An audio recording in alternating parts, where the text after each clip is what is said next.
Hey folks, I want to jump in real quick with a pre-show announcement. The Philadelphia Podcast Festival is August. It is on the weekends of August 19th through the 21st and August 27th through the 28th.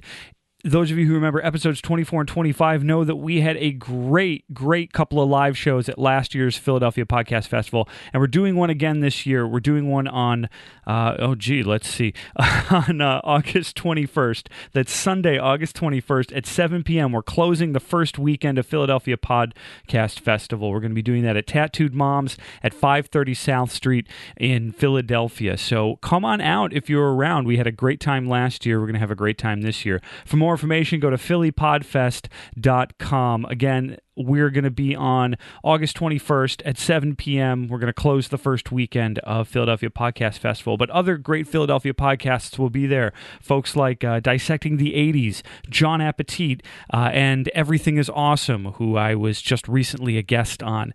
So go to phillypodfest.com, and we hope to see you at the Philadelphia Podcast Festival this year at Tattooed Moms at 530 South Street.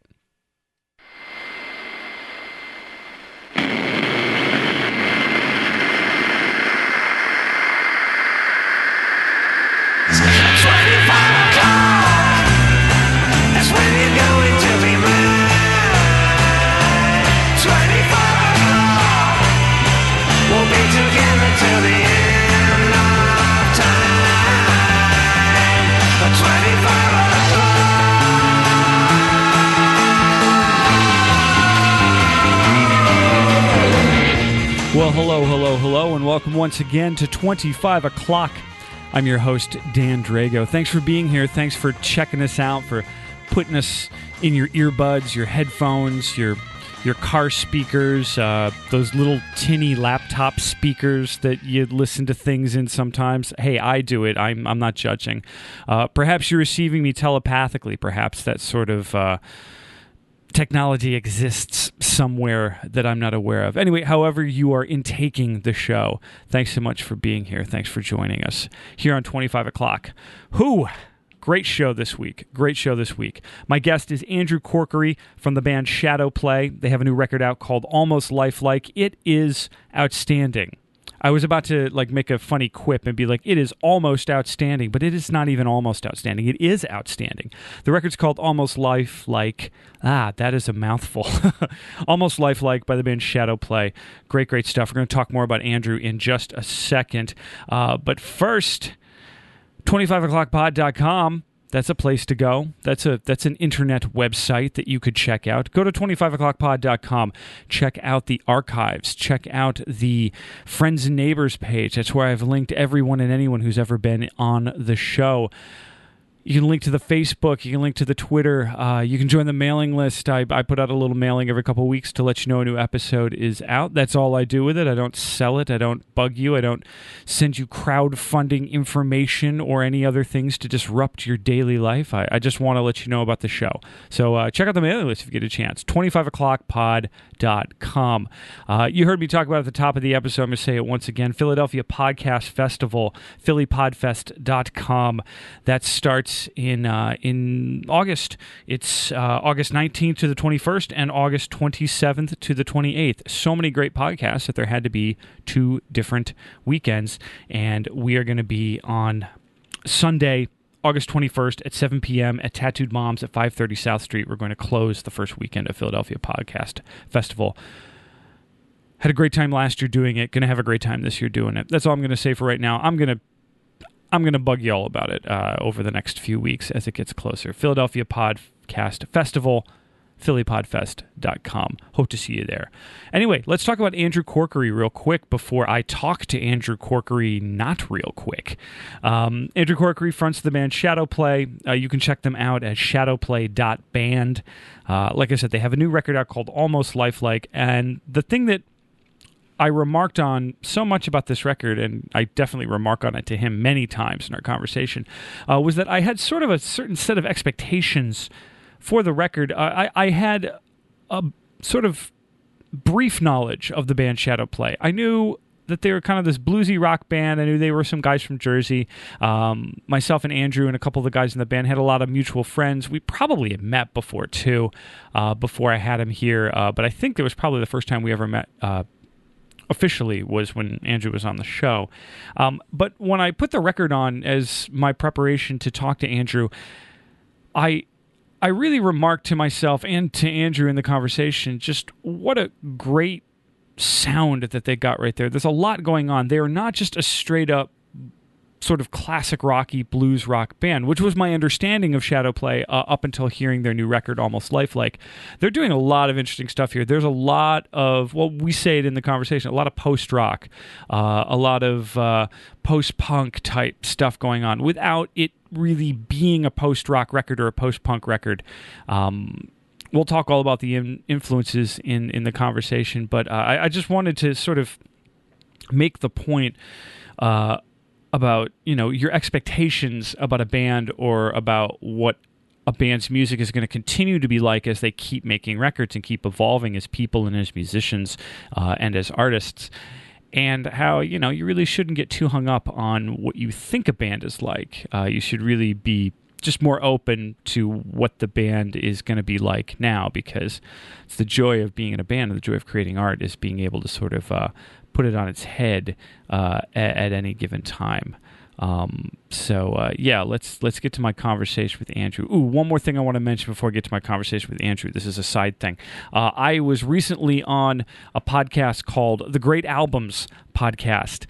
Two gentlemen, Bill and Brian, up in New Jersey, invited me to come on, and we talked about Harry Nilsson's mind-blowing, amazing album, Nilsson Schmilsson from 1971, and it was a great conversation. That's up and out there right now. You can go to thegreatalbumspodcast.com, search them out. They're on all the podcast sites and all that. Great time, great show. I had a wonderful time just yapping about Harry Nilsson and records and the Beatles and Randy Newman and all that. Like, with those two guys, they're really knowledgeable, and if you check out my episode, I highly recommend you also check out previous episodes.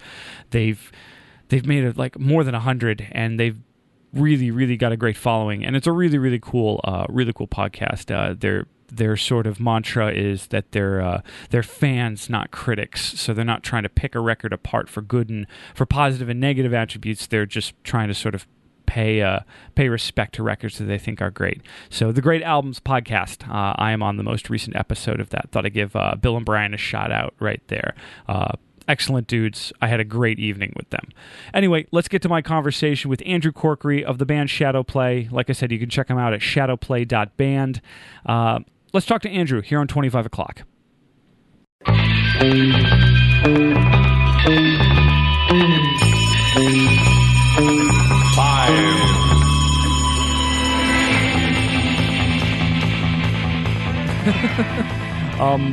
Where do you hail from? I hail from the town of Mount Laurel, New Jersey. So, kind of right across the bridge, just not over too the way. Much further. Yeah. Do you still live over there, or do you live in the city? I do, yes. But Shadowplay, like, members of the band, we're trying to get a house in Philly right now. Mm-hmm. So we're debating between, like, East Kensington and South Philly right now. Yeah. So trying to kind of decide where we want to go. Yeah. West is cool too. Yeah. If you can find a little chunk of West that the university hasn't tried to swallow up yet, then you can get some big houses down there too. Really? I've recorded stuff for bands, like in some of these bigger houses, like down in like the Cedar Park area. Yeah. Where like you just push all the furniture to the wall in the living room and you realize like, wow, this is the size of a live room. Yeah. Yeah. And the houses are nice and there's a lot of wood. Like a really awesome like house show. Yeah. Oh yeah. The best house shows, in my opinion, in the city have always been in West Philly. Yeah. Because again, you get these because West Philly was the suburbs for generations ago, and the houses are huge. Yeah. Until now, it started to build up. Yeah. And now they're bisected into multi-unit things. But at one point, like some of these houses were just like for one family, and there's like back servant. You can tell where the back servant stairs are and all that. It's pretty interesting. That's crazy. But it's all wood, and it's all like they're all well built. So for the most part, you can get some really interesting recording done. Not to put another decision-making thing in the whole thing. Yeah, I don't like right now we have a studio that we go to, but I mean, big spaces, open spaces would be something nice to explore. Then there's something to be said for that period of time when a band lives together and works together all the time. Like, that's kind of the make or break, where it's like either you're going to get a lot done, or in 6 months everyone leaves and no one wants to talk to each other. But you guys have been around for a while too, so I imagine probably that second thing's not going to happen. Yeah. I mean, I feel like in a way I have lived with a lot of members of the band, even though we haven't directly like lived together. Like, I know 2 of the members once lived together in college, but we haven't directly lived together. But we just know each other so well that we kind of like finish our sentences occasionally, and it's getting mad creepy sometimes. Like it's really good, and I enjoy it. And it's like one of the best feelings when you get together with a bunch of people that you're like, hey, like, I really get on, with everyone. And you have so much shared history and all that, and stuff that you all did together. Yeah, there's constant things to recount. Like which can sometimes probably get annoying for outside parties. Where just are you guys just going to talk about that show again? Yeah. Or one of my famous things that I like to do is I'll bring up like random things that have happened, maybe even like 2 weeks ago. Yeah. And I'll like bring it up. And then my guitar player, Dan, will be like, I was with you. Like, we went over this 2 weeks ago and you brought it up a week ago also. Yeah. And that was awesome, but I'm kind of over it now. And I was there. Yeah, and I was there. Yeah. And then I'm like, but this person wasn't. Yes, Andrew, but I've heard it like 4 times now. God, that was me in my band too as well. Where like we would tell kind of the same crop of band stories, to the point that our drummer would be like, okay, guys, do you have other stories? Like, do you have anything else to draw on other than like this commonality and like shared experiences that you have going on? Yeah. So let's back up forward, and then we'll get into like sort of the incarnation of the band. So you're from Mount Laurel. Yeah. How old are you? 24. Okay. Yeah. God, you guys are young. You guys have been around for a while too, for being so young. We kind of did this coming out of the womb, but I mean, not really. But I mean, but we're talking like early high school, maybe even middle school. Yeah, me and Dan, Dan Holden, who's one of the guitar players in our band, we've been playing together since like 2006. Okay. So in different bands. So we were playing together when we were like 13 or 14 years old, and now we're 24. But it feels really weird to say like I've been playing with him for 10 years. At 24, 10 years seems like a large chunk of the life that I actually consciously reference all the time. Yeah. So my previous frontman was also my best friend since high school, and we played together on and off for 20 years. Yeah. And he moved, but every time he comes back through, usually there's an excuse for me to grab one of those and go up there. Yeah. The last time he came through, we played a impromptu like 4 or 5 song set with the old drummer, with roughly 15 minutes of rehearsal before we went up. Because when you've played more than 200 shows together, like that's intense. You can just kind of look at each other. I think the set itself was longer than 15 minutes, but we only spent 15 minutes preparing for it. Where we're just like, all right. And you hadn't played together in how long? Oh, I had left the band in 2013. Oh, okay. 2013. I left in 2013. And then this was like recently, I guess. Yeah, they kept playing together for a little bit. Right. This was February. Oh, wow.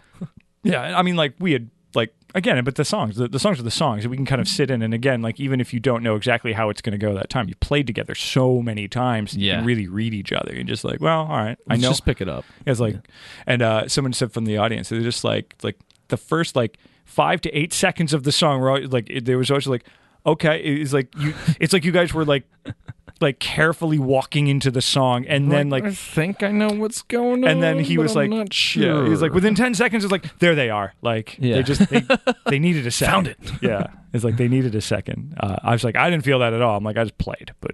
Yeah. We've done that sometimes too, because in addition to the band, like, we all have some hectic schedules. We all work and do other things, so we still try to play a lot within that context. But still, like, we'll get together, and occasionally we haven't practiced for like 2 weeks or something, even though we've like tried to. Like, multiple people's like, hey, we gotta get a practice together. We gotta practice for the show, and it's like, this schedule is not working out right now. So we're just gonna have to get up there and do it. And then sometimes, it works out better than other times, but again, it goes back to that thing you're saying, like, where you're just so dialed into each other at a certain point that it doesn't necessarily excuse not practicing, but there's a certain point where you know each other a little bit, and might be better with practice, of course, but you get to a certain point.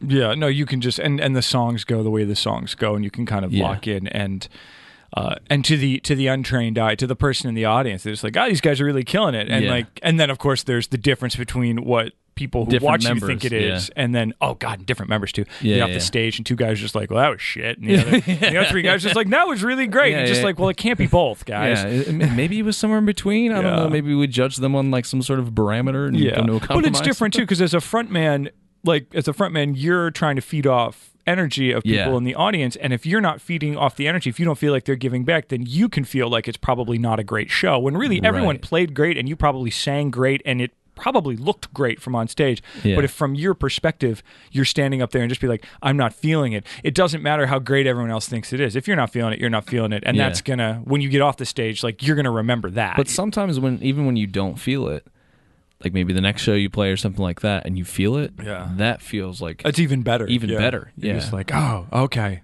So I do still know how to do this. Yeah, so now I get this contrast going as opposed to but yeah, I mean every show we play is like kind of like a different experience, is a different kind of vibe going on. So you just kind of feel it out as you go along. Yeah.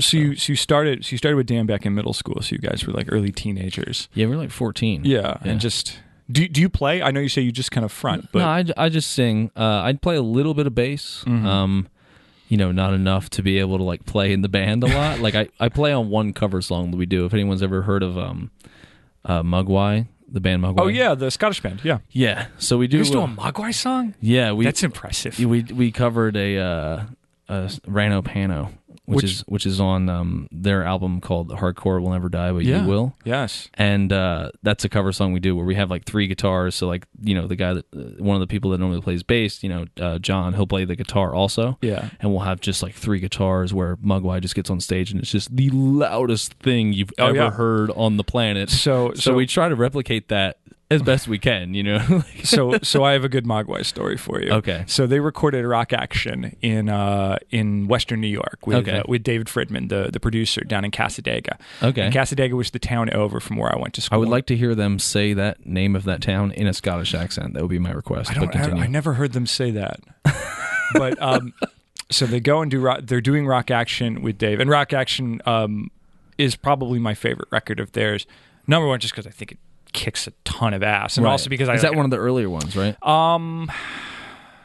2000. Okay, yeah, 2000, somewhere between 2000 and 2002. Yeah, it was before the silver one. Okay. I don't always remember the names of all of them. Yeah, but I loved Rock Action because it was a little less atmospheric, noodly, and more just like straight ahead, like riffs, riffs.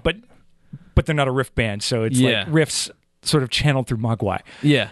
But they were recording the record, and that was a town over from where I went to school. And Dave Fridman was also a professor in the sound recording department at my school as well. Awesome dude, very nice guy, and knows more than you and I will ever, has forgotten more than you and I will ever know about stuff. Just his work with the Flaming Lips and all that. That's why he did work with them at one point too. Yeah. So they would drink in our bar that we worked at. Yeah, because they would just come over like after working all day in the studio, and they would eat chicken wings and drink more beer than I have ever seen 4 humans drink. An insane. That's Scotland for you. Like, I knew the Scots could drink. I knew that was just always a thing. I'd never seen it firsthand, and I just remember looking. I'm like, "There's no way. There's no way they're alive." And then they just walk off. They played in that bar. They're just like, "Oh, well." After they come a few times, they were just like, "Oh, let's maybe we'll play a gig here." And we were just like, "Yes." And that was the loudest thing I've ever heard in my life, because the bar was the size. Imagine they played in a place the size of the old Khyber. Right. Wow. Yeah.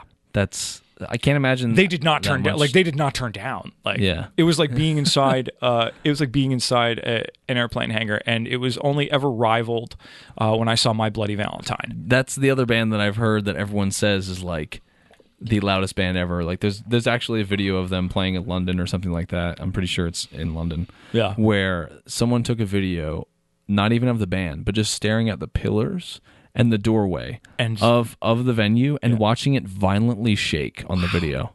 And I was just like, I'm not sure if that's awesome or dangerous or somewhere in between, but it's definitely badass. At some point, like, you're just like, no one can possibly be enjoying this. Like, They have to wear earplugs in order to do that. Oh, I would wear like the big stuff that you wear like at a firing range or something. Yeah. Or whatever the cats on the ground at the airport are wearing. Whatever they've got through OSHA, that's what I want. Yeah.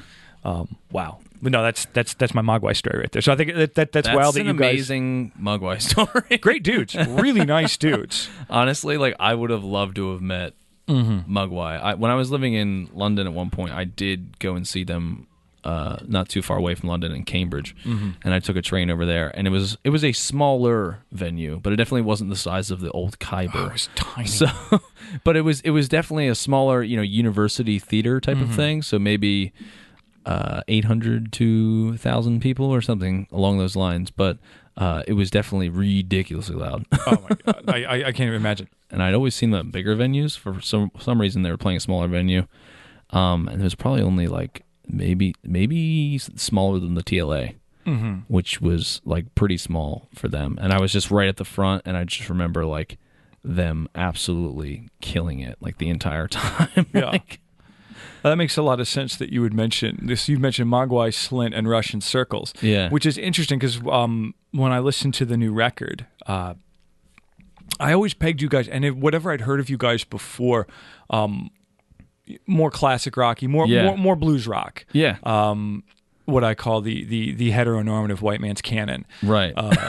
Which there's nothing wrong with. I mean, that's how you learn. Like you kind of start out and you learn classic rock, and then you learn like the guys from the 90s who sort of like took classic rock to a slightly different place. Guys like Pearl Jam and things. And Soundgarden. For us, it was kind of like Soundgarden, Alice in Chains, and Nirvana. Soundgarden's still huge for me to a point. Like those records are so like there's the period of them where it's so heavy and so good. Yeah.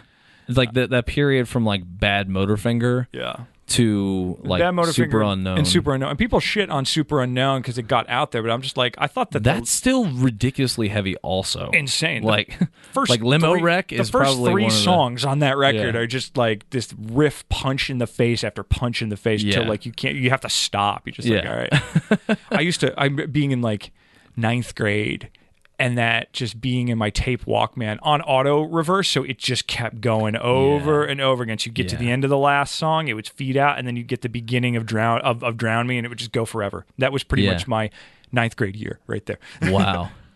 That's insane. I mean, but we definitely did listen to a lot of different music over the course of like the past like 3 years when we have been writing and working on these songs on this new record. So for us, like our origins were way more like in the 70s, like classic rock and mixed with some more grunge stuff, which is still totally evident like on this new record. Yeah. But we definitely like to play a lot more with the dynamics and listen to more like, post-rock music and like post-hardcore and stuff like that. Yeah. I was making notes about that. I was like writing various bands that I was sort of hearing as I was listening to the record, and even thinking to myself, I'm like, but there's no way they've heard that band. Like they probably like. There's which track did I write in there? What does that say? You got a track on the new record, which is called. I wrote this down, but you also know it because you made it. Hopefully I know. Where the hell did I write it? Almost Lifelike. Yeah, that's the name of the record. Yeah, it's the name of the record. But there's a track on there called "All That We Hear." Oh yeah, that reminded me of a Fugazin instrumental jam like so much. Really? There was that. I don't know what it was. I was just listening to it. I'm like, I could see this being kind of a later period Fugazi type jam right here. Yeah, that's another band we listened to a shitload. Like when we were working on this record, it was like we listened to them all the time. Like I remember our one guitar player Ed absolutely loves Fugazi, and John, and I mean we basically all like them a lot. And we do a cover of Sisyphus Define too. Mm-hmm.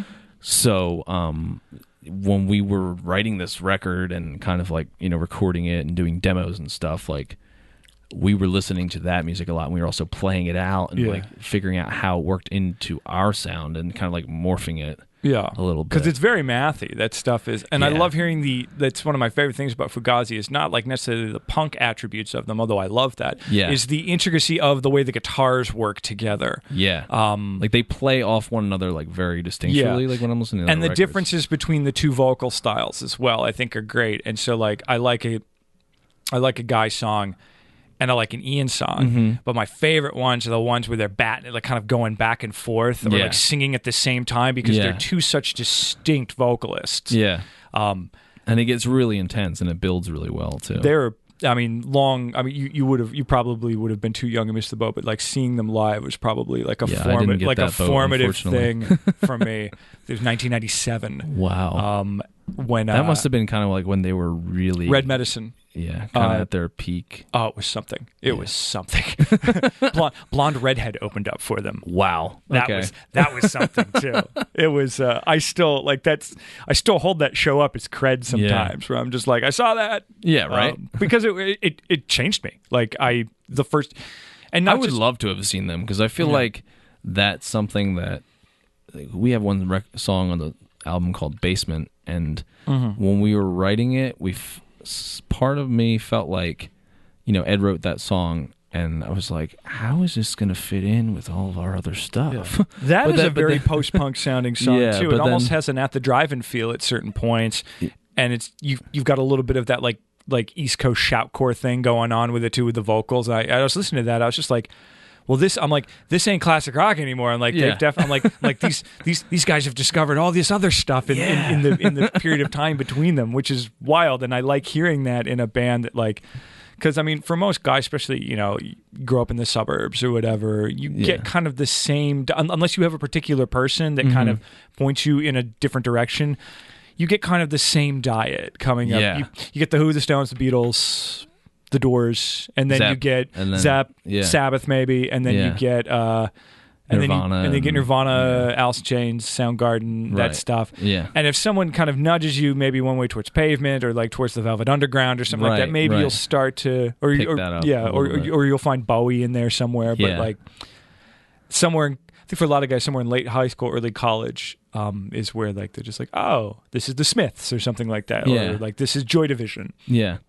And then, I mean, we kind of like started listening to that, and I think some of those different bands that might be considered like a little bit outside of the mainstream are like not, or maybe even obscure at times. Like, I think one of the first bands we listened to like that was like the band I keep talking about, which is Mogwai.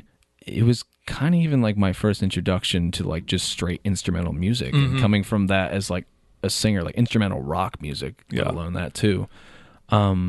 You really get a sense that the guitar and like sometimes the keyboard and stuff like that is essentially the lead vocal.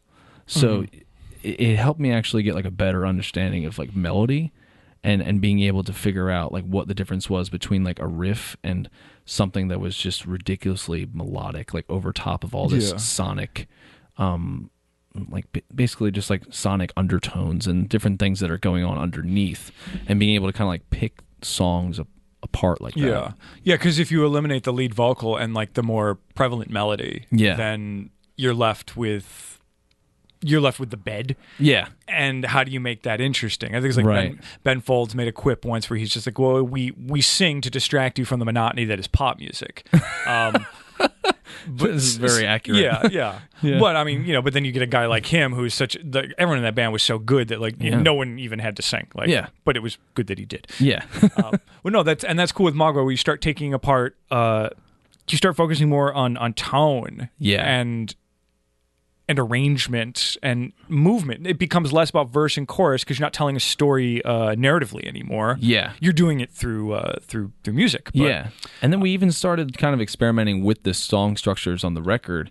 The other song that you mentioned, like All That We Hear, that has like a spoken word part. And it also has like basically what are essentially like 3 verses.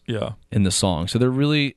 The one, verse and the melody kind of like repeats itself, but it changes, and then, we don't really have like a set There's structure. No chorus, really. Yeah. It's like a Drive Like Jehu song or something like that. That's one of the other bands like our guitar player Ed really likes too. He's trying to get tickets to go see them, actually. He was like really on me about it the other day. I was thinking, like, yo, you want to go see them? I'm like, I was thinking about seeing them. I'm kind of waiting out to see how much money it would cost, because I have this thing with return acts, and Jehu obviously is not doing it for any other reason than people want it. Right. I don't feel like it's like that first Pixies reunion where I'm just like, why is this happening? Right. Or the Pavement reunion. Right. Where or even like I'm going to see Guns N' Roses tonight, and I'm still like kind of like unsure as to like who's ending up opening up for them. The local. Mach 22. Oh, okay. Yeah. I mean that was getting plastered all over my Facebook feed. That a couple was of friends. My of mine entire bands. Facebook feed was because I'm friends with all those bands. Yeah. So it's just like the entire Facebook feed was. I'm friends with a couple of guys in Cold Roses, which was fine. and I'm friends with a couple of guys in Soraya. Yeah, so like, yeah. I was watching it all go back and forth, and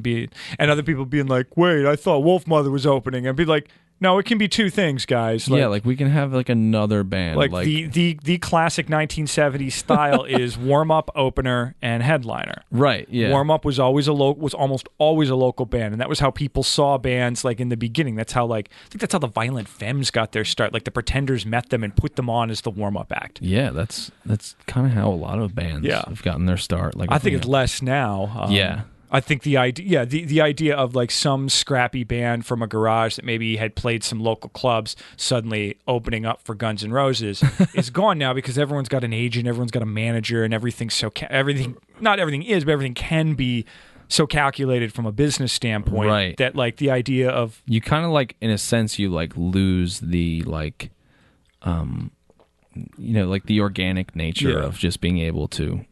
Yeah, open up a show or something. Yeah, or like just the something. idea of seeing something weird out there and seeing something maybe isn't entirely ready yet, but that can be interesting. Because you're like, where could this go? Because I've seen bands before where I really like their sound and I'm totally digging it, and like especially if it's like a better like live band, Because sometimes like things translate even like more effectively live than they do on the record, no matter how much time you put into it. But I always like listening to bands live because you can kind of see like, where did this come from? Here's where it went here, and like where could it possibly go from here? Like how can they evolve on that? And like all my favorite bands evolve like every record. Like some of my favorite bands, Soundgarden, Radiohead. Like these are bands that have every single record that they do is distinctly different than a lot of the other stuff going on from the other records in some way, while still maintaining some sort of core aesthetic where it's just like this is within the like I think Radiohead's an excellent example of that, where like every record they've kind of come out with over the last 10 years or so has been pretty different from the others, to a point where like I think if you had just come into Radiohead in the last 10 years, you were probably like, what the hell is why do you all like this? Why do you all like this band? Like they're okay, they're an interesting intellectual exercise, but like who the fuck cares? And I'm just like, no, you weren't 15 watching them play watching them like play Pablo Creep, Honey like, and like Creep on like 120 minutes or something like that, and just being like, what is this? I remember that being like, this is like Nirvana but different. It's like Nirvana, but English and like a tad bit more ambient. Yeah, or like I remember, I still have a distinct memory of sitting in my best friend's living room with like 4 or 5 of us watching them play Karma Police on Letterman. Yeah. When in, God, what was it, in 1996 or 97, whenever OK came out. And just sitting there just being like, what the hell is this? But like a good what the hell is this? Oh, it was like great. You're like, wait, did music just fundamentally change? Like how did they change the entire apparatus? I had heard of music? the song, and like so the way Karma Police ends with that tape decay, like which is through the space echo, and I was always cover of that. I was thinking like, what is that? And then like to watch like Johnny Greenwood like make it happen by like walking up, because at that time too, you didn't see a lot of bands really manipulating their crap on stage. Maybe like Rage Against the Machine, but Tom Morello's a freaking wizard. With his like dead pickup and his he's like pulling the like I'm trying to think. Yeah. He's pulling like the cord out of the guitar and using it as an effect. So like, put a dying battery in his like wah weird pedal, shit that like no one could think of. I love with Tom Morello too that like all his interesting stuff, it does not come out of like some like academic technicality. It's just like it reminds me of me and my friends as teenagers like sitting in a garage being like, what happens if we do this? Oh, that's bad, don't do that. And then like eventually finding the thing. It's kind of primitive in a way. Oh, very much, yeah. But it's good primitive because it gets to that fundamental like angst in every single person, and it just brings that out in a simplistic way that connects with people. It's one thing to watch Jimmy Page play a Les Paul with a violin bow. That's cool, and that's interesting. It makes interesting sonic sounds. It's another thing to watch Thurston Moore jam a drumstick under the strings and bang on the pickups. Yeah, with his strange open tune, like their tunings were like every guitar string on the guitar is tuned to the same note, and and all that. I actually have a funny story about Thurston Moore. I at one point, I was living in London, and I lived there for like 4 or 5 months, working and doing like my co-op for my senior year of college. And when I left, I stayed in contact with a lot of people I was with there. So then that summer, I went to go visit again, and then one of the professors I had was having like a some sort of an art exhibition for like William Burroughs. Oh, like so the beat poet. Yeah, like they had like an art exhibition at it, like a gallery, and it was like the 100th year or his like 100th birthday or something like that. Yeah. And my professor just introduced me to this guy, and I just started talking to him for like 15 or 20 minutes, and I was like, "Oh, where are you from?" And he's like, "Yeah, I'm originally from like Seattle or something like that." And then I was like, "Okay." So I was talking to him for a while, and then like 30 minutes after I had the conversation with him, we were talking about how he moved to London and he just got married and he had just gotten divorced and things like that. So when he moved, and then he moved to London, then I talked to my professor later, and I was like, "Oh, who was that guy?" He's like, "Oh yeah, that was Thurston Moore." Oh, God. And I was kind of just like, how did I like not put that together?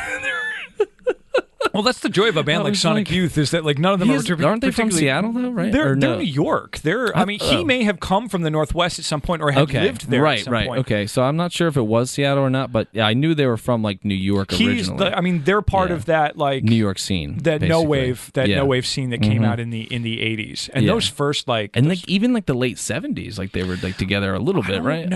I'm not entirely certain on the history. I just know those first few weird records from them are like 82 to 85. Yeah. Like Bad Moon Rising is like 84, which is a record that like anytime someone says like, "Oh, I dig Sonic Youth," I'm like, you have to listen to the old fucked up stuff. Like just simply so that later when they get cleaner and proggier and still out there. Yeah. But like you see where it came from. The transition, and that's what I'm saying. Like I love when bands do that. Yeah, and for them to be like transitioning and moving about in a style of music that like it was never going to be commercially marketable. Like, I think they had one radio song ever, and that was "Bull on the Heather." Yeah, and Teenage Riot, I guess, but it was probably too long for radio. Yeah, they might have made a radio cut, or they might have not at that point. Probably not. They made videos because not because there was any demand for it, but because just artistically interesting. Yeah, in the 80s and early 90s, people were just making videos. Yeah, but I just couldn't get over the fact that I had met Thurston Moore at this William Burroughs like gallery event. It makes sense that he would be in a place like that, and had like no idea that I had met Thurston Moore. I don't know if I would know. I don't know if I would know him unless he introduced himself. Yeah. Like unless he introduced like, "Hi, I'm Thurston," and then I would have been like, "I think I know who you are," but like just to talk to a guy. Yeah. I don't know if I could have I think she might have said to me like his name when she introduced him. Yeah. But she has like, a fairly thick English accent, which I can understand because I've been there for a while. Yeah. But there was also a lot of like noise and background. I was like, okay. Hey, what's up, man? like we're just going to talk. All right. Oh, that's. But I just remember doing that, and I came home and like my one guitar player, Ed, was just like, "So you met Thurston Moore and had like not the slightest clue that it was Thurston Moore." Yeah. Like, wow, that is just really. Like either really oblivious or just like I don't know what the hell is wrong with you. Like, I mean, like I know what he looked like in the 90s. Yeah, like, to me, stamped in my brain is he's Thurston. Really tall. Yeah. Like stamped in my brain is in the 90s, and from the few times I've seen him, like. Yeah. But again, I don't think I could be in a room with him without someone explicitly telling me that this is Thurston Moore from Sonic Youth. I doubt I'd know. Yeah. It's funny. No, I definitely hear all this in the record though, like all this post rock stuff, and I think it's always interesting when a band steps out from sort of that classic rock pool that we all sort of swim in for a little bit, just because it's part of the canon. It's readily accessible. There's any market of radio you go into, there's going to be a classic rock station that's going to play the same. I still listen to and like love a lot of that stuff. They're going to play the same 50 cuts from the same 20 years. maybe start to sneak some 80s stuff in there. Now it seems like they all kind of are combining both the classic rock era with the 90s grunge era, which is becoming more and more classic. As it's becoming more homogenized, basically. Yeah. So you get a Pearl Jam cut with a Doors cut with a Pink Floyd cut, and that's just, and here we are. It's all part of... And then classic rock's playing like the Guns N' Roses stuff. Yeah, 80s LA rock and things like that, which is fine and good. It's always going to be there. I just think that it's a very limited snapshot of the kinds of experiences that you can have with music in the 60s or 70s or 80s or 90s, whatever. Whenever people romanticize a certain time and say like, oh, it was all Nirvana and Pearl Jam, I'm just like, there was a lot of other crap going on. A lot of other crap going on around, and not that even in scene rock, and not too. even in rock music. Like when people go on about the 90s grunge, I'm like, we also had some of the most interesting explosions of hip hop in the mid 90s and trip hop as well. too. I'm a huge I love trip hop. That's we cover one of their songs too. We cover Glory Box. That's a good one. We basically, I don't know, like people have told me it's kind of like if Zeppelin did a trip hop song. Yeah. Basically. Well, it makes sense too that because Adrian Ulrich, that's a completely different Adrian. Not Adrian. Adrian Ulrich, their guitar player, who's older than most of them, than all of them. He's like the Hendrix, Jimmy Page guitar guy. And when you know that and then go back and listen to the guitars, you're just like, that's obviously a guy who spent like his teenage years like learning Little Wing, like start to finish. Like, because he's got that gnarl, like Hendrixy blues tone, but he's playing it sparsely over these like hip-hop beats. Hip-hop beats with very like muted like Rhodes piano, stuff like that. Like, I could talk for hours about that band. Like they're one of my favorite bands of all time. That was one of the other bands I was listening to, like while we were working on this, writing this record and trying to get like that falsetto down, because Beth Gibbons, I think her name is. Her falsetto is seriously one of the most haunting and amazing voices I've ever heard. And they run her vocals, like at least on the record, or at least on the first record, they're running her vocals through the through the tape, through the space echo, without really too much saturation, just to get that tape sound. Right. So when she there's that hiss and crackle in her voice that sounds like an old like Billie Holiday cut or something. Yeah. And she's also singing in the style of Billie Holiday at times, not all the time. You should listen to her record that she did with the guy from Talk Talk. That's another band that we really love too. God, that's another. When I always knew It's My Life. I knew the hits of Talk Talk. What's like the one song that's just like ridiculously ambient? It was like one of their first songs that they like went out on a limb on. That's off as like Spirit. So they did Spirit of Eden after the big. I think the big record. I can't remember what the big record was called. But that was one with It's My Life on it, which was like a huge hit for them, and they made a lot of money. And so the record company said like, go make whatever record you want. So they basically recorded for like months straight of all improvisation, and then pieced it together into compositions. And that's how you get Spirit of Eden. Yeah. Which when you listen to Spirit of Eden and you're like a Radiohead guy or whatever, like you get it. You're just like that. Like there would be none of all this. Kind of like, isn't that pre-Radiohead? Oh, too? definitely. Like, totally. Like I'm not. It's in the mid. Totally clear on the time frames, It's in the mid '80s. Yeah. I think it's like '85 or '86. That's crazy that someone would be recording. Those guys like sat in a dorm room in art school, like listening to Spirit of Eden. Like because it was a huge commercial flop. Like it made no money but it's amazing. It's brilliant. Yeah. I came to that later. I remember listening to it and like the pieces fit. I was just like, this now explains late 80s into early 90s. Explains my entire life. Explains to me late 80s into early 90s British art rock. I'm like, which is some of the best art rock out there. I'm like, I now understand something that was probably part of that mix that like it's not on. It's sort of like almost in the new wave kind of a thing too, like mixing over into that. Yeah, but like also like elements of like Can in there and like other just weird ambient stuff, and he's doing stuff. There's like clarinets and stuff in there. There's bassoons. There's reed instruments. It's almost proggy. It's going back to like Genesis. Yeah. Like Peter Gabriel era Genesis, where they're just like, I don't know, let's just try it all. Let's just play this and morph it into something else. And when you have guys who are good enough to be able to just like, yeah, sure, we'll do it with orchestras, we'll do it with horn sections, like whatever. When you have bands where it's like 3 or 4 or 5 guys who are just so good at making music together, it kind of doesn't matter what you give them to work with. They're gonna do really interesting stuff. Yeah, and that was honestly with our record that we just put out, Almost Lifelike, when we were working on it together, the other record that we had, you know, we basically had all the songs really, really complete by the time we were in there. Yeah. Which was the same thing with most of the songs in this record, but we had some that I didn't know the vocal melody yet, and like we were doing basic tracks for the song. So I was learning it as we were in the studio, like some of it.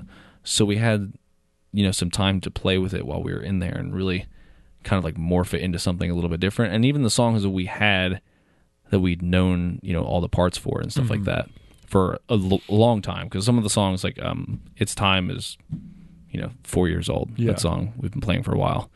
But then when you got into the studio, it definitely took on a different life. Yeah, I mean, we kind of wanted to add different things to it, and it stayed. Some elements of it stayed the same, but there's definitely times when I listen to it where we're like, you know, that has a different tonality to it than it did, say, maybe 4 years ago or something.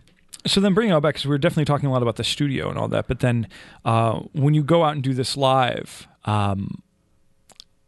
what are your concessions as you do that? Because obviously, you know, one can never truly recreate the studio thing live unless you get a whole lot of people, and even then, it's still not going to be the same. Yeah. So what do you guys kind of focus on? What are you looking for in a live arrangement versus what you did in the studio? Because to me, the studio version is always like your most idealized bells and whistles version, or can be. Right. And then live is just like, but here's how we're gonna give it to the people, you know, with the most important parts still left in there. Right.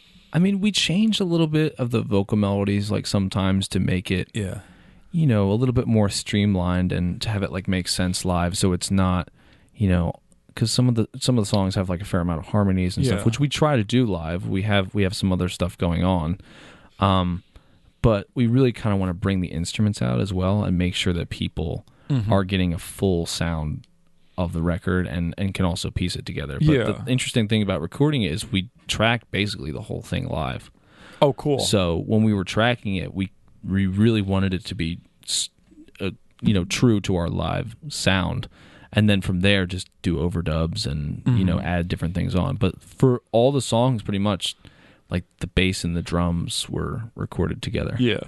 At least. And then usually we had like at least one other guitar, you know, recording. Whether or not we kept that guitar sometimes like depended on you know, that song and that sort of thing. But Basement, like one of the songs in there that you said, you know, that's definitely influenced by you know, some of those like earlier like DC like punk bands and stuff like that. It definitely had that. It definitely has that vibe to it. It has, and it reminds, and not just DC. It also reminds me of like some of that like Chicago post punk too, Naked Ray Gun and things like that. I'm just like, I definitely feel that vibe right there, but not in a way that you guys are like trying to like wear it like a suit. Like, it's clearly like these guys are listening to this and are bringing in these elements because they like it, and using it. Because some of the songs too, you strip them down and like they're still they're rock tunes. But you guys do a lot more with movements and stuff. There's a lot less just straight up verse and chorus things, and a lot of really interesting instrumentation, which is kind of what my question about the live thing was.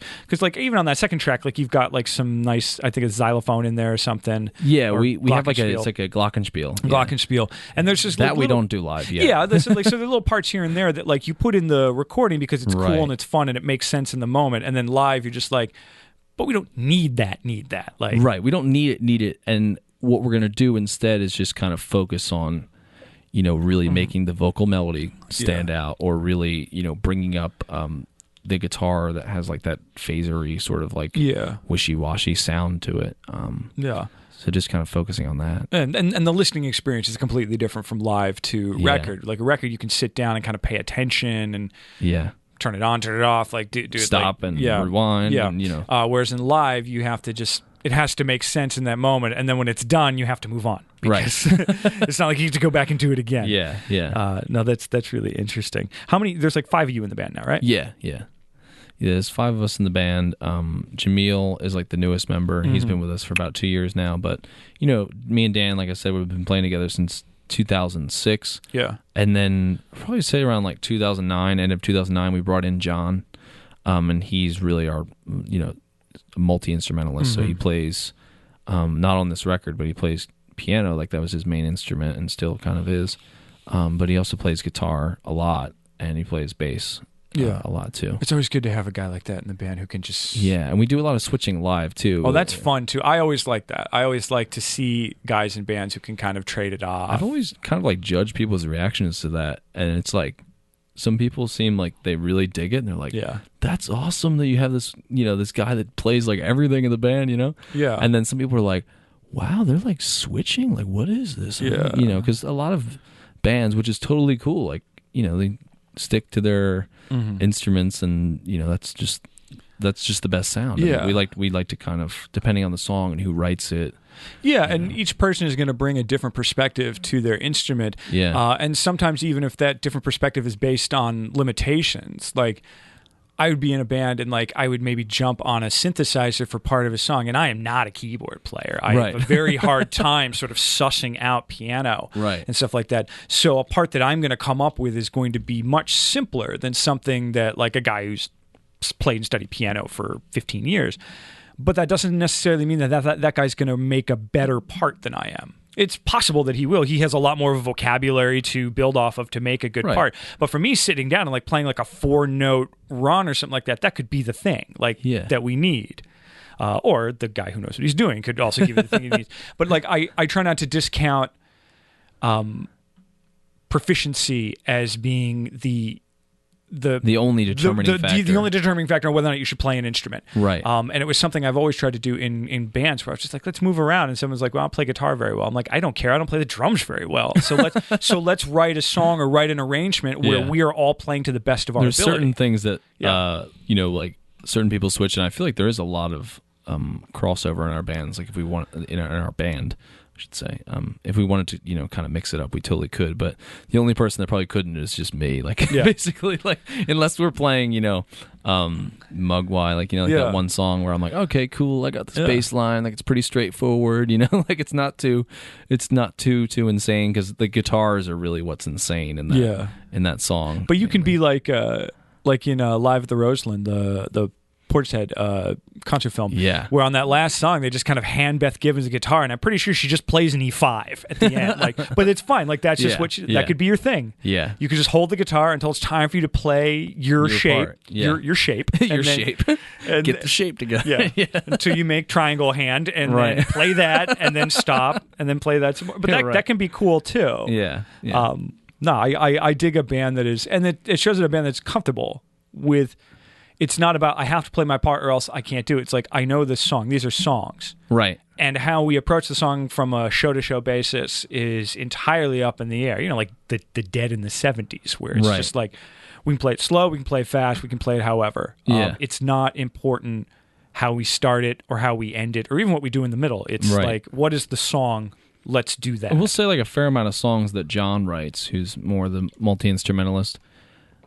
He'll be playing guitar or piano, and then songs that Ed writes, he'll be playing guitar, and then John will be on the bass. But it's definitely gives the songs like a different dynamic. And the record, basically 3 songs were written by each one of those members, like of the main songwriters. So Dan wrote 3 songs, Ed wrote 3 songs, and John wrote 3 songs.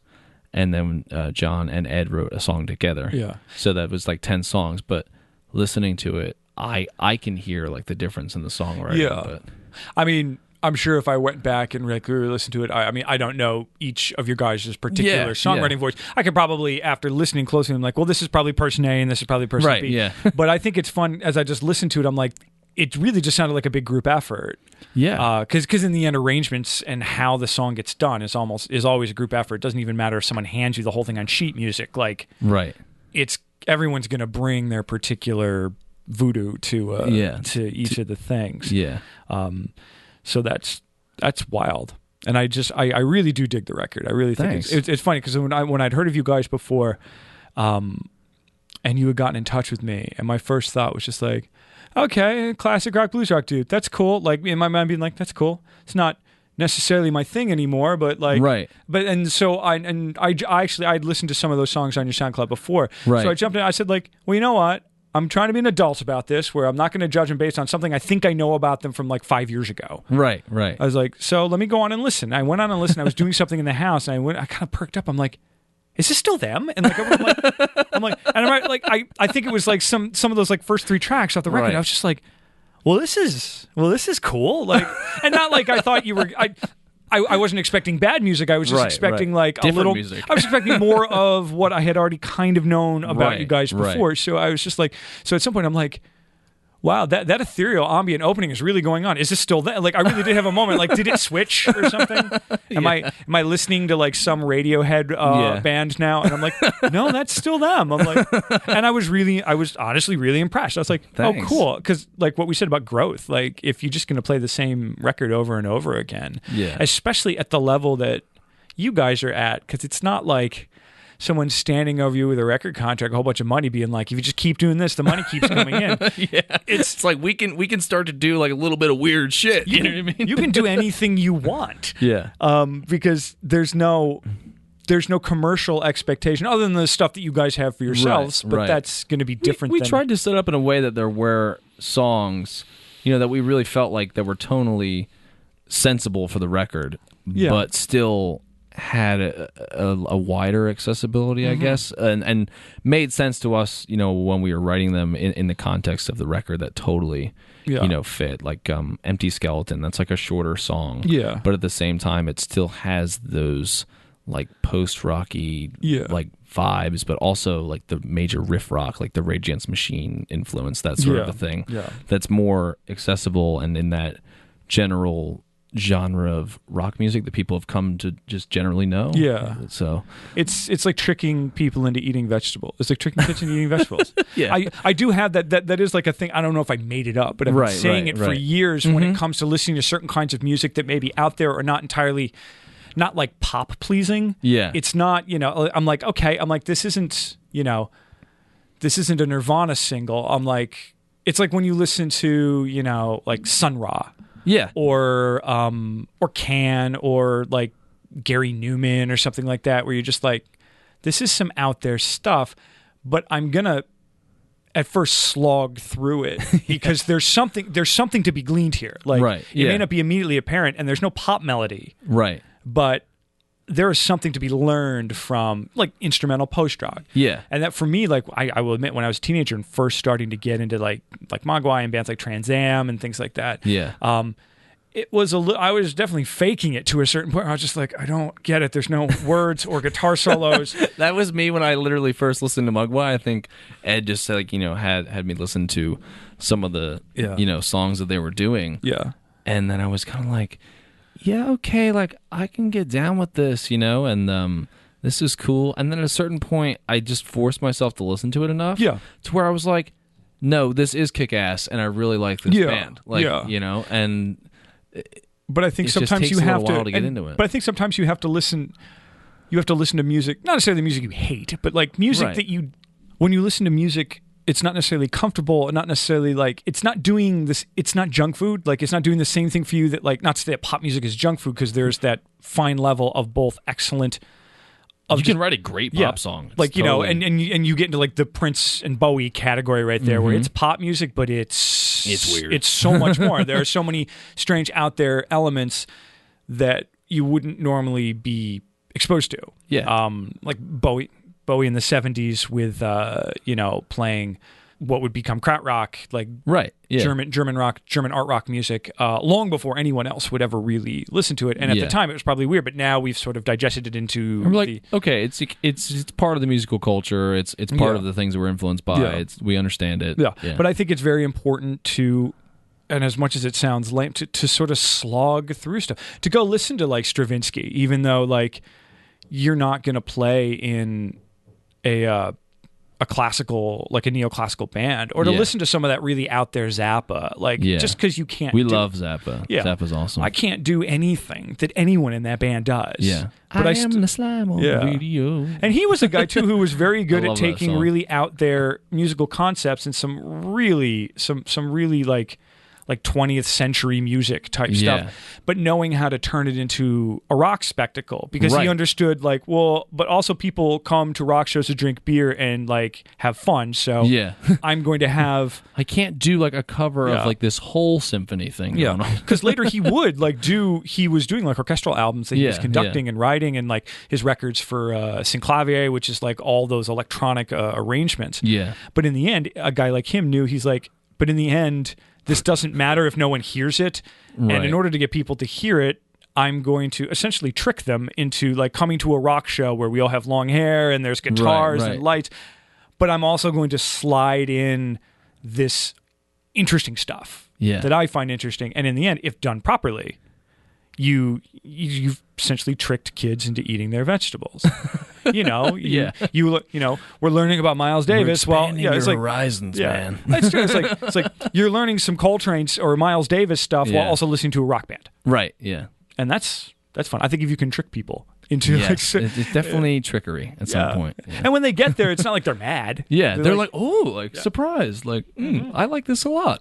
Muse has been really good at doing that. Of like, and I'm not as big a Muse fan as I used to be. But like, same. That sort of, because prog rock can turn people off just simply the idea. And this is a proggy record, and I don't mean that in a negative way. I mean, like, this is a progressive record where like you're not just doing like blues, you're not just doing blues, you're not just doing straight riff rock, like you are trying some stuff. Yeah. And I commend anyone who tries stuff, even if it doesn't work.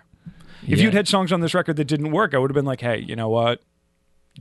You tried to work in that Eastern mode, and it didn't really work, and it seems out of place. But how else are you going to know until you give it a shot? Until you really just mess with it. Yeah. Until you have to fail a bunch. Yeah, and we had songs that we thought that were really good songs, but they didn't make the record because they didn't fit with the kind of tonal and stylistic shifts that we were really trying to embrace in the band. So, and they were songs that maybe were written before or maybe after, like some of the songs that are on the record. Yeah. But it just seemed like these songs were the ones that meshed together the best. Yeah.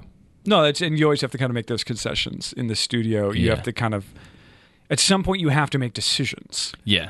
We had an idea about it before we went into the studio. Well, that's good too. That's better than some. We knew what songs we wanted to record, but there was a period in time where we're like, but why isn't this song on the record? And then we would kind of like talk about it and be like, well, that tonally is more where we were before, and this is where we are now, and like we kind of want to bridge the divide, but at the same time we want to progress. You don't want to take 2 steps forward and 1 step back and kind of not really be that much farther from where you started. Yeah. No, I totally get that. You don't want to reinvent the entire wheel. On the other hand, you would like there to be some different things. Right, yeah. We can put some new things on the wheel. Yeah. And you guys have toured a bunch too, or at least played out of town like a whole lot. We've done like, the past couple of years we haven't done as much extensive touring because we were more focused on writing and getting the songs on the record together and focusing on that. But previously,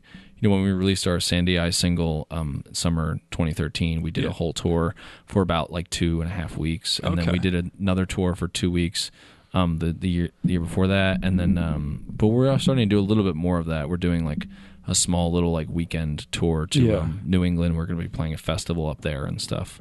I saw you guys are playing up in Portland. Yeah, we're playing in Portland, Maine. There's like a music festival that actually it's online radio DJ who has been playing our music since we released that other record like 4 years ago, and he's like, wow, like you got this new record, like I dig it, so he's like, come up and have you guys ever been up around there before? We haven't been up in Maine before. Beautiful. No. Yeah, you're gonna love Portland. Portland's a great little town. Cool. Yeah, I've played up there a few times. Yeah, I've always enjoyed it. The whole New England I definitely know what's distinct about it. I mean, it's on the water. So that's great. Any place that's on the water is cool. There's a little bit of a college vibe in there because there's like an art school right downtown and all that. It's touristy, but you're going there you're gonna be there in the fall, right? Or are you gonna be there soon? Well, we're gonna be there at like the middle to end of August. Oh, okay, yeah. So I think you're still in tourist. Will be there, and you're still well into the summer season as well. Yeah. So that's good. That should do well. Like you should see some people. Yeah, that would be cool because I know that they're doing a lot of radio promotion and promotion specifically to colleges and on the college radio stations like in that area. So I'll tell you like 3 places to eat off mic too. That would be awesome. I we can always get down with some really. I had my honeymoon up there, and then we also. That's awesome. And then I also toured up there on and off when we went through. I definitely know the long week in New England trip. Yeah. It involves driving through Connecticut a lot. Yeah, and kind of wanting to die. Yeah, I've driven through Connecticut my fair share, taking trains to Connecticut more times than I can possibly count. Going through Connecticut and being like, are we done yet? Is it done? Are we in another state? Okay, cool. No, you're not. Because I feel like some people feel like that about New Jersey sometimes too. Like New Jersey's so like this bedroom state. It's like if you start on the bottom and keep going up, you're just like, are we ever done with this here? It's like, is this New York yet? No. Can we get to that New York part? Thanks. Like, well, New Jersey, it's like it's New Jersey until all of a sudden, boom, New York. Yeah, and you're just like, now we're here. Yeah, and then we're gonna be here for a while. yeah. Oh yeah. I mean, I'm from Western New York originally, so. Oh wow. I definitely know the thing too of people being like, "Where are you from?" "Oh, I'm from New York State." It's like, "Oh, down by the city." I'm like, not even close. Just not even within 5 hours. It's just, more like 7. Yeah. yeah. I'm like more toward. I'm like I got more in common with Canada than I do. That's another place I love too. Yeah. Have you guys had a chance to play up there? No, we haven't, but I know it can be difficult sometimes. Doing the border stuff. Yeah, and I found too label and production companies do and don't help. Like in the end, it's all about when you go through what just how they're feeling on that particular right. I've always felt like it's easier to get into Canada though than to come back out. It's tricky too when you go up to play because you need to show if you made money. It's so funny. If you made money, they want to know about it and they want to and they want to go through the paperwork. And if you didn't make money, they don't want to believe you.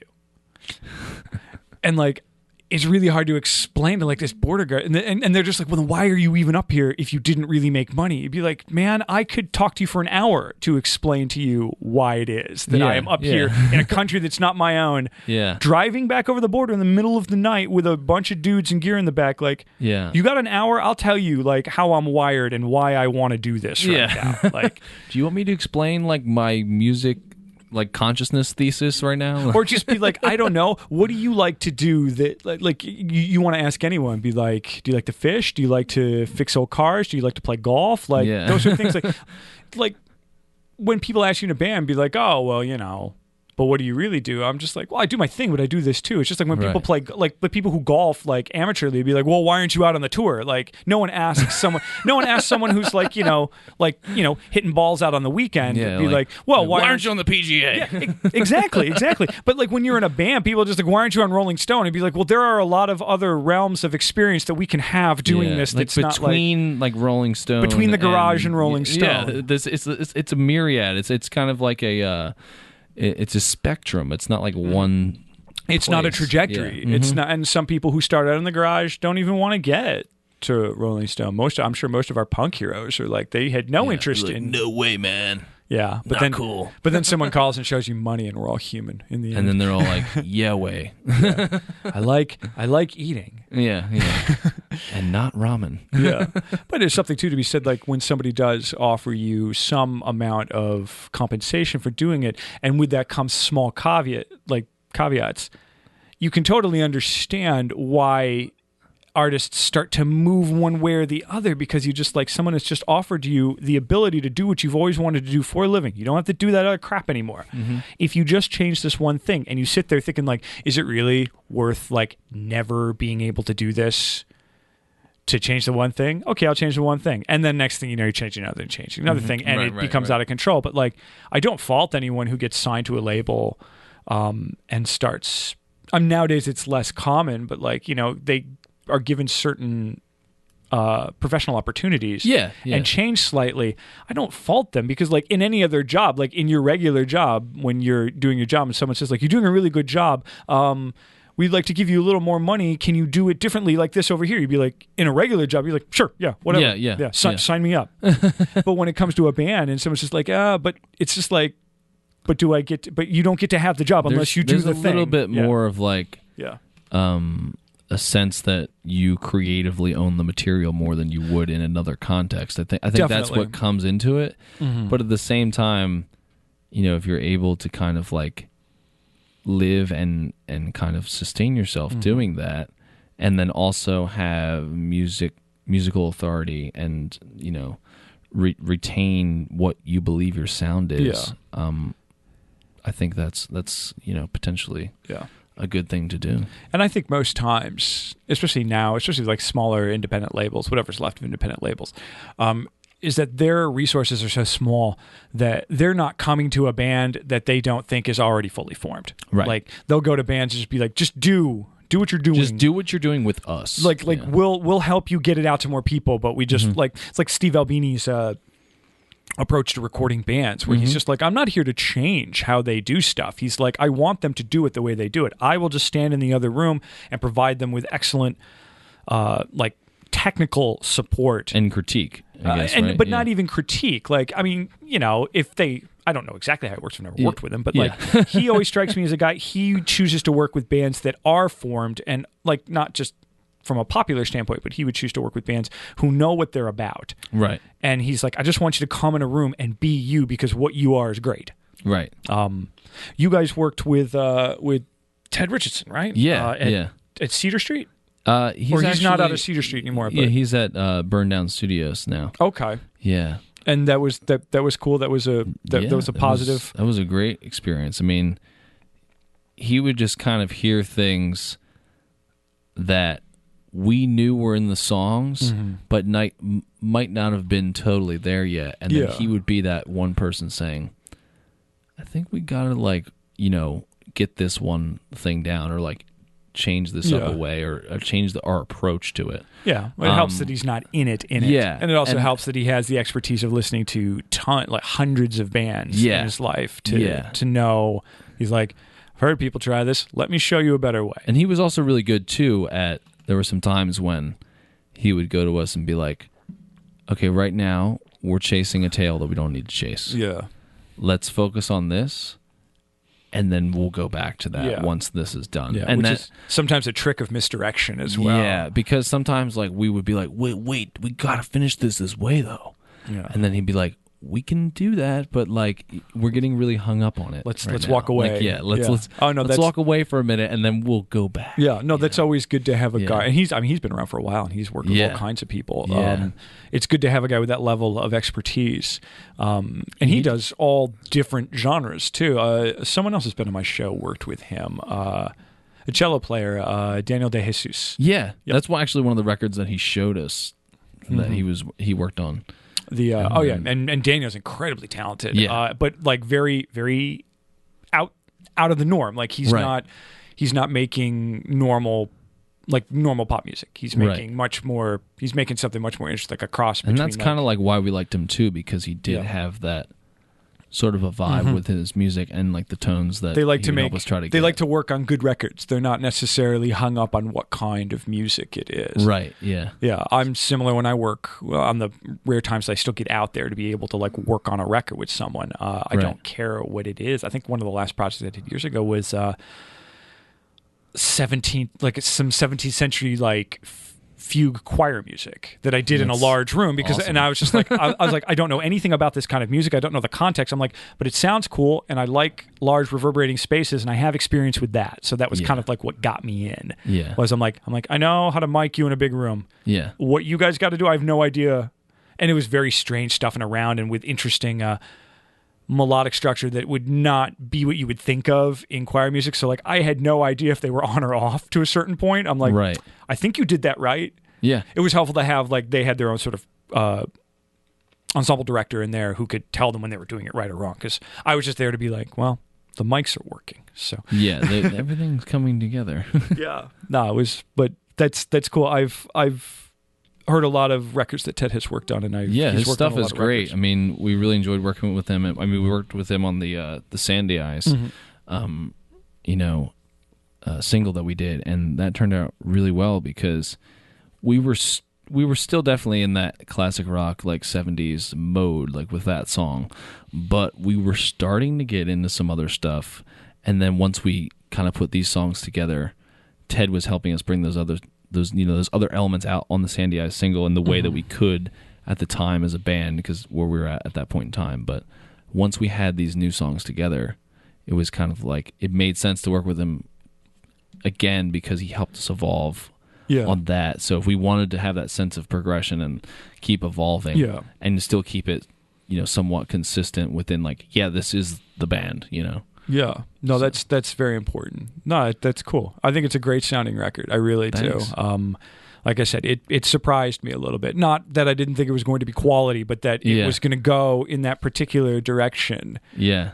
What kind of directions did you think were the most weird to you? For me, you've got some extended intros right there, which is, if you're just trying to make a straight up rock and roll record, you're not going to play with ambience and tone for a minute and a half before you come in. Yeah. And that can turn some people off. Not necessarily me anymore, because I am interested. Some people might think it's noodling or self-indulgent, but I'm just everything doesn't have to happen immediately too. Sometimes you have to build, and sometimes it's a false build and something else happens, and sometimes, but in the end, if the song is structured correctly and everyone's doing their best, it's going to pay off in the end. You're going to get the whole thing, but you might have to hang out for the entire duration of this. God forbid. God forbid you spend 6 minutes to listen to a 5-minute song start to finish and understand. Now I understand. There's certain tones that happen at the beginning, and you're just what's happening here? Why am I listening to this for 45 seconds? And then in the end, that tone comes in again, but in a different way with other things happening. Just oh, I should trust them. But I think in this day and age, with music being so quickly accessible, and because it's so accessible, it can be so easily disposed of, where you're just I don't like this. Yeah. Click. I don't like this. Well, Click. that's kind of what we thought too. When we were working on the other, records, I think we, unintentionally or intentionally, we were appealing maybe to a larger audience, but people who might not be as intimately interested in that particular kind of music that we were doing. They would just enjoy the music for what it was, which is great. But I think with this, we're definitely trying to get people into it who would have some sort of a general interest for the progression that we're seeking in the music. Listening to bands like the bands we've been talking about, Fugazin and Mogwai and Slint. Talk and Slint. I'm glad that you brought up Slint too, because that's not something that immediately jumped out to me. Then as I think back to listening to the record this morning, I'm no, that's in there too. It's our one guitar player John absolutely loves Slint. I'm it's a big cornucopia of sounds. Yeah. That's what's happening right there. Well, it's great, and I wish you guys the best of luck with it, and I hope it's received well. I mean, it should be received well. Anyone who wants to take time and actually listen to music. I don't even mean with a pen and paper or with close concentration, but just to listen to a music that maybe will not reveal itself completely on the first go round. Right. I think this is a record for you, because I'm sure I'll go back and listen to it after we're done and think of 9 other things that I'm I should have talked to him about that too. But that's the great thing about music. It's not like a one and done type. It's not like thing. A one-off. Yeah. You're trying to make a bigger thing here. Yeah. So yeah, that's great, man. Yeah. Good luck, guys. Thanks. Appreciate it. And thanks for coming in. We'll be together till the end of time. 25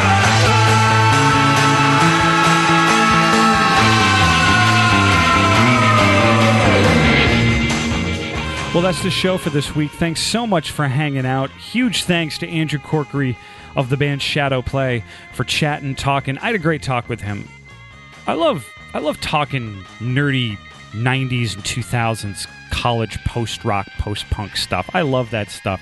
I know it's stereotypical for, a guy like me to be into that stuff. And, I'll fill that stereotype. It's fine. I love talking about Mogwai. I love talking about Fugazin. I love talking about Slint and Drive Like Jehu and Radiohead and all that fun stuff. So thanks, Andrew, so much for being on the show. Check out the band Shadowplay.band. Their new album's called Almost Lifelike. Go get it. Go get it in stores. Go get it on the internet, iTunes. I'm sure it's available in all those places. They've got some dates coming up, too. August 2nd here in Philadelphia at Kung Fu Necktie. August 3rd in Atlantic City. We mentioned in the conversation they play in Portland, Maine on August 19th. Go to the band's website, shadowplay.band, to check out all the pertinent information about that. And then they're back in Philadelphia August 20th. Playing the Fishtown Block Party. I will not be at that. I'll be actually playing my own show that night, which is very strange for me. I don't normally do that. More on that later. I'm not trying to drag you away from going to see Shadowplay. But yeah, go to shadowplay.band, check out all their dates, check out stuff about the record, and just enjoy them. They're a really phenomenal band, and I hope that you find them as interesting and intriguing and layered as I did. As we said in the conversation, sometimes music doesn't reveal itself to you immediately. It rewards multiple listens, and I think Shadowplay's new record, Almost Lifelike, does exactly that. So go check it out, shadowplay.band. That's going to do it for this week.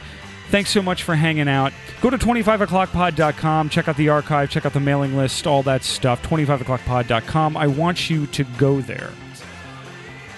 Thanks for hanging out. Thanks for joining us this week. My name is Dan Drago. This is 25 o'clock. Until next time, take care.